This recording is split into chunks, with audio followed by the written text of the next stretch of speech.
નમસ્કાર ગુજરાત, આજના તાજા હવામાન સમાચારની અંદર આપનું હાર્દિક સ્વાગત છે। આજે તારીખ થઈ છે 8 અને વાર થયો છે સોમવાર।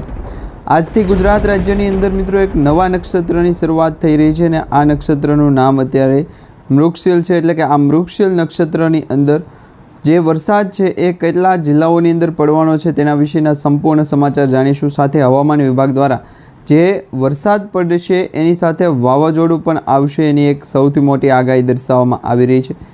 મોતનો ખતરો મંડરાતો જોવા મળી રહ્યો છે, કારણ કે અરબ સાગરના દરિયાની અંદર એક ચક્રવાત સર્જાણું છે। હવે આ ચક્રવાત ધીમે ધીમે મધ્ય ભારત તરફ તો પહોંચી ગયું છે, ત્યાંથી ગુજરાત નજીક પહોંચતાની સાથે વાતાવરણની અંદર એકાએક મોટો પલટો ગુજરાત રાજ્ય ઉપર જોવા મળવાનો છે। દક્ષિણ ગુજરાત, મધ્ય ગુજરાત અને સૌરાષ્ટ્રના દરેક જિલ્લાની અંદર હવે વરસાદ છે એ પડશે અને ગુજરાત રાજ્ય ઉપર આગામી 3 દિવસ ભારેથી અતિ ભારે વરસાદ રહેશે। આજના હવામાન સમાચારની અંદર આ દરેક સમાચાર જાણીશું, દરેક માહિતી જાણીશું કે ગુજરાત રાજ્ય ઉપર હજી પણ કેટલા દિવસ સુધી વરસાદની જે છે એ વાટ જોવાની રહેશે, કારણ કે ડીસા લાગુના વિસ્તાર, અમદાવાદ સાથે ઉદયપુર, છોટાઉદેપુર, ઇન્દોર અને ખાસ કરી સુરત લાગુના વિસ્તારથી લઈ અને વેરાવળ, જામનગર, કચ્છ લાગુના દરેક જિલ્લાની અંદર વરસાદ અત્યારે મંડરાતો હોય તેવું માહિતી મળી રહી છે, પરંતુ હજી પણ વરસાદ પડ્યો નથી। આ ચોમાસાની સિઝન મિત્રો જૂન મહિનાની હોય છે। જૂન અને જુલાઈ મહિનાની અંદર જે છે ચોમાસાના વરસાદથી ખેડૂતોને વાવણી થઈ જતી હોય છે, પરંતુ આ વાવણી લાયક પણ વરસાદ હજી સુધી પડ્યો નથી। કેટલાક જિલ્લાઓની અંદર વાવણી લાયક વરસાદ પડ્યો છે, ત્યાં વાવણી થઈ છે, પરંતુ તે પછીના 3 થી 4 દિવસ કોરા ગયા છે, એટલે વરસાદ વગરના ગયા છે, એટલે એ વાવણી વાવ્યા પછી પણ પાણી ફરી વળ્યું હોય એવા સમાચાર મળી રહ્યા છે। તમારા જિલ્લાની અંદર કે તમારા ગામની અંદર અત્યારે કેટલા ખેડૂતોએ વાવણી કરી છે તે નીચે કમેન્ટ બોક્સમાં જણાવજો, અને જે ખેડૂતોને હજી પણ વાવણી કરવાની બાકી છે અને વરસાદની રાહ જોઈને બેઠા છે એવા ખેડૂતો પણ પોતાના ગામનું નામ નીચે કમેન્ટ બોક્સમાં જણાવી દેજો, જેથી કરીને આવતીકાલના વિડીયોની અંદર તમારા સમાચાર પણ આવી જાય। હવે મિત્રો, હવામાન વિભાગ દ્વારા જે આગાહી દર્શાવવામાં આવી રહી છે તેમાં કહેવામાં આવી રહ્યું છે કે અરબ સાગરના દરિયામાંથી પવનો જે છે એ મધ્ય ભારત તરફ આગળ વધી રહ્યા છે। હવે મધ્ય ભારત તરફ જ્યારે પણ વરસાદી સિસ્ટમના પવનો આગળ વધે તે પહેલાં અંબાલાલ પટેલ અને પરેશભાઈ ગોસ્વામી દ્વારા જે આગાહી કરવામાં આવી છે એ પણ આપણે જાણી લઈએ કે હવે પછીના દિવસો, એટલે કે આજે અઠવાડિયું શરૂ થઈ રહ્યું છે સોમવારથી શનિવાર, તે અઠવાડિયું પછીનું બીજું અઠવાડિયું જે શરૂ થશે તેમાં ચોમાસું છે કેવું રહેશે। 15 જૂન સુધી તો ગુજરાતની અંદર વરસાદ પડવાની આગાહી છે, પરંતુ 15 તારીખ પછી વાતાવરણ કેવું રહેશે આ દરેક હવામાન સમાચાર આજના વિડીયોની અંદર જાણીશું।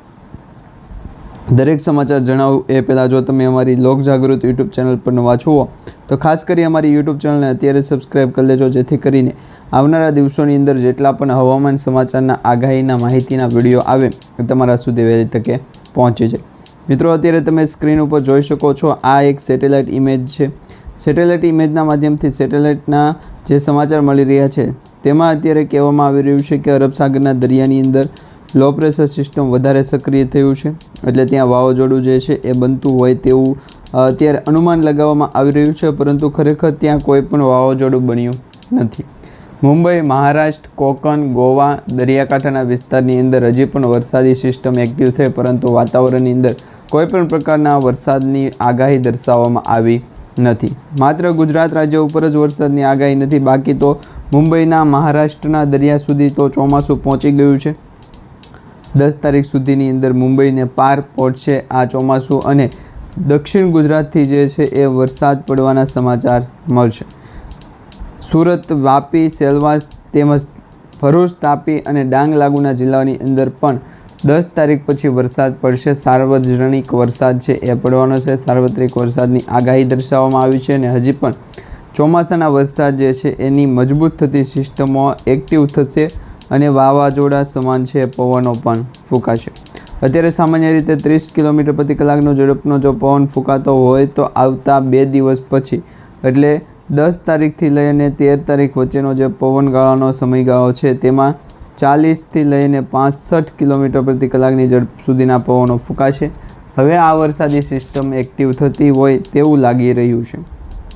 હવે મિત્રો, અત્યારે તમે વાતાવરણની અંદર તો ક્લાઇમેટ ચેન્જની અસર જોઈ છે, પરંતુ છેલ્લા 2 દિવસથી બીજી અન્ય માહિતી પણ તમને જણાવી દઈએ તો દક્ષિણ ભારતની અંદર અને સૌરાષ્ટ્ર પૂર્વ ભાગની અંદર વધારે પડતો વરસાદ જે છે ચોમાસાનો જોવા મળી રહ્યો છે, કારણ કે જબલપુરના વિસ્તારોથી લઈ અને કોંકણ તેમજ દરિયાઈ વિસ્તારોની અંદર મુંબઈ, મહારાષ્ટ્ર, ગોવા લાગુના જિલ્લાઓની અંદર વિસ્તારોની અંદર ચોમાસું જે છે એક્ટિવ થઈ ગયું છે. એટલે ચોમાસું ત્યાં પહોંચી ગયું છે તેની ઓફિશિયલી માહિતી આપણી પાસે આવી ગઈ છે.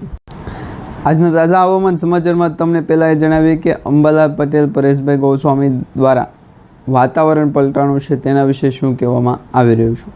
તો ખેડૂતો જાણી લેજો, સૌપ્રથમ તારીખ લખી લેજો, કારણ કે આ તારીખ લખેલી છે તો તમારે ખ્યાલ આવશે ગુજરાત રાજ્યમાં ચોમાસાનું આગમન જે છે એની ઓફિશિયલી માહિતી આવી ગઈ છે.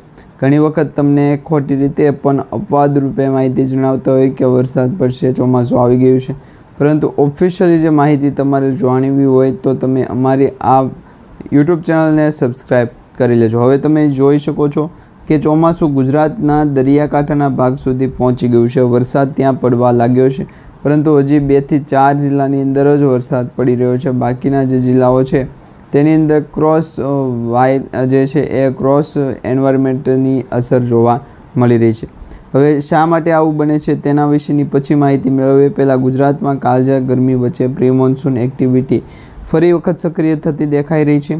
હવામાન વિભાગે આગામી 24 કલાક માટે રાજ્યના અનેક જિલ્લાઓની અંદર ગાજવીજ સાથે વીજળીના ચમકારા અને 40 થી 50 કિલોમીટર પ્રતિ કલાકની ઝડપે પવનો ફૂંકાય સાથે હળવાથી મધ્યમ વરસાદની આગાહી કરી. તો વધુમાં એ પણ માહિતી આપતા જણાવ્યું કે ગુજરાત રાજ્ય ઉપર આગામી 2 દિવસ પછી વરસાદ જે છે એ ભૂકા બોલાવશે. એટલે વાતાવરણની અંદર ક્લાઇમેટ ચેન્જની અસર જોવા મળશે અને આ ક્લાઇમેટ ચેન્જની અસર માત્ર ગુજરાત રાજ્ય ઉપર જ અસર પડશે એવું નથી. ભારત દેશના 6 થી 7 જેવા રાજ્યો છે કે તેની અંદર આ ક્લાઇમેટ ચેન્જની મોટામાં મોટી અસર જોવા મળશે.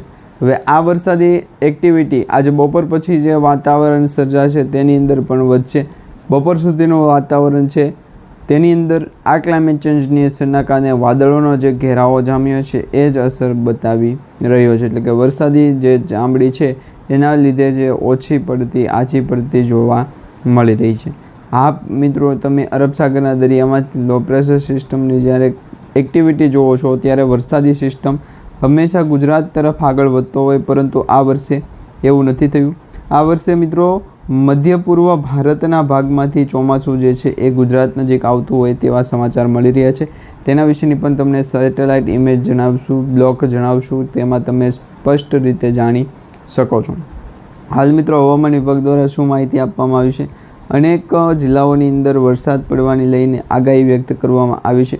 પહેલાં તમને એ માહિતી જણાવીએ તો ગુજરાત રાજ્યની અંદર 9 જેટલા જિલ્લાઓની અંદર વરસાદની આગાહી દર્શાવવામાં આવી છે. એટલે 9 જેટલા જિલ્લાઓની અંદર ચોમાસું જે છે એક્ટિવ થયું છે. હાલ મિત્રો હવામાન વિભાગે જે જણાવ્યું છે એ મુજબ અનેક વિસ્તારોની અંદર જે છે એ વરસાદની આગાહી કરી દેવામાં આવી છે. તો બીજી તરફ 7 જૂનથી અમરેલી છે, ભાવનગર, ગીર સોમનાથ, નર્મદા, સુરત, ડાંગ, તાપી, નવસારી અને વલસાડ ખાતે પણ છૂટોછવાયા સ્થળો ઉપર છે એ વરસાદ પડી રહ્યો છે. ગાજવીજ સાથે હળવોથી મધ્યમ વરસાદ પડી રહ્યો છે, કારણ કે આ જિલ્લાઓની અંદર ક્લાઇમેટ ચેન્જની અસર છે એ મોટા પ્રમાણમાં આગળ વધી રહી છે.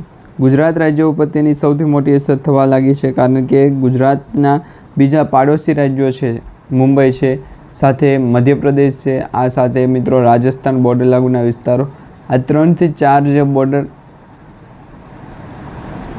લાગુના વિસ્તારો છે દરેક જિલ્લાની અંદર, દરેક ગામડાઓની અંદર અને દરેક તાપમાન જે છે એના કારણે તાલુકાની અંદર પણ આ સિસ્ટમો એક્ટિવ થઈ છે અને વરસાદને લાવી રહી છે. ચોમાસું જે છે એ આગળ વધી રહ્યું છે. હવે આ સિસ્ટમો જ્યારે ગુજરાત નજીક આવશે ત્યારે ભૂકા બોલાવશે તેવા સમાચાર પણ મળી રહ્યા છે, એ પણ તમને જણાવી દઈએ. તો મિત્રો આ તમે મેપ જોઈ શકો છો. મેપના માધ્યમથી જે તમને સ્પષ્ટ થતી માહિતી છે એ સૌપ્રથમ તમે જાણી લો. આ મેપ મેં આપણી આ યુટ્યુબ ચેનલના માધ્યમથી અને એમાં પણ પ્રીસેટના ઓપ્શનની અંદર મિત્રો તમારે સર્ચ કરવાનું રહેશે કે જેમાં ગુજરાતના દરિયાકાંઠાના લોકો જે છે એમના દ્વારા આ સીડ છે એ પકવવામાં કઈ રીતે આવે. તો આ સીડને નોનવેજ કહેવાય. એટલે વરસાદી સિસ્ટમની અંદર ગુજરાત રાજ્ય ઉપર આ સિસ્ટમ સીડ છે એ ચાલુ માન્ય ગણાતું નથી. હવે આ સીડની અંદર જે રહેલ પ્રોટીન છે એને કારણે ઘણી બધી કામગીરી જે છે એ શરીરની બોડીને લગતી એ હળવી પડી જાય. અને મસલ આ બોર્ડરના લાગુના બહુ મસલ છે એ વરસાદી સિસ્ટમને એક્ટિવ કરી શકે. પરંતુ એ ધ્યાનમાં ન રાખીને આપણે હવે પછી શું કરવું તેના વિશેની અપડેટ જણાવીએ તો ગુજરાત રાજ્ય ઉપર ક્લાઇમેટ ચેન્જની અસર થશે, વરસાદી સિસ્ટમની એક્ટિવ થશે અને હજી પણ 2 થી 3 દિવસનો સમયગાળો લાગશે. શા માટે મિત્રો આવું કહેવામાં આવી રહ્યું છે તે પાછળનું કારણ તમે જોઈ શકો છો. આ બ્લેડ એક પણ ન ચાલે, વરસાદી સિસ્ટમ જે છે એ વાતાવરણની અસરને ભૂકા બોલાવી શકે. તો આ અસર ગુજરાત રાજ્ય ઉપર 2 દિવસ પહેલાં પણ જોવા મળી અને આજે પણ જોવા મળી છે. તમે જોઈ લો અહીં દક્ષિણ ભારતથી જે મેપ છે એ મુંબઈ મહારાષ્ટ્ર સુધી પહોંચે ત્યાં સુધીમાં સિસ્ટમ એક્ટિવ થતી જોવા મળતી નથી. પરંતુ જેવો સમયગાળો બદલશે એવો જ આ સિસ્ટમ જે છે એ અરબ સાગરના દરિયામાંથી વળાંક લઈ અને ગુજરાત નજીક આવશે તેવા સમાચાર મળી રહ્યા છે. હાલ મિત્રો આ સિસ્ટમો તો કોઈ પણ પ્રકારના બ્રેક લે તેવી લાગતી નથી, પરંતુ દક્ષિણ ભારત અને મધ્ય પૂર્વ ભારતના જેટલા પણ ગામડાઓ, જિલ્લાઓ અને તાલુકાઓ છે એ દરેક તાલુકા વિસ્તારની અંદર આ એક સિસ્ટમની અસર છે એ વધારે પડતી બ્લોક થઈ જાય. હવે આ ગુજરાત રાજ્યની અંદર જ્યારે પણ ભૂકા બોલાવતો વરસાદ પડે ત્યારે એવું જોવાનું રહ્યું કે કયા કયા જિલ્લાની અંદર કેટલાક ગામની અંદર તાલુકા વાઇઝ જે છે એ ચોમાસાનો વરસાદ ખાબક્યો.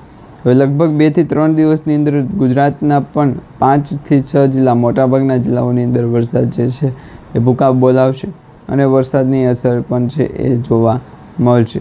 તો આ ગુજરાત રાજ્ય ઉપર સમજાવેલ ગુજરાતી હકીકતની માળા વેસ્ટર્ન ડિસ્ટર્બન્સની આગાહી પ્રમાણે પણ જાણવા મળી હતી અને આજે પણ જાણવા મળે છે.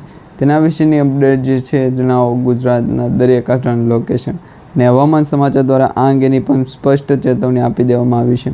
માહિતી કહો તો પણ ચાલે, માહિતી આપી દેવામાં આવી છે કે વેસ્ટર્ન ડિસ્ટર્બન્સની અસરના કારણે વધારે પડતું બોલવું નહીં, ચાલવું નહીં અને ગુજરાતના દરિયાકાંઠાના લોકો જે છે એને સાથે હળી ફરીને રહેવું.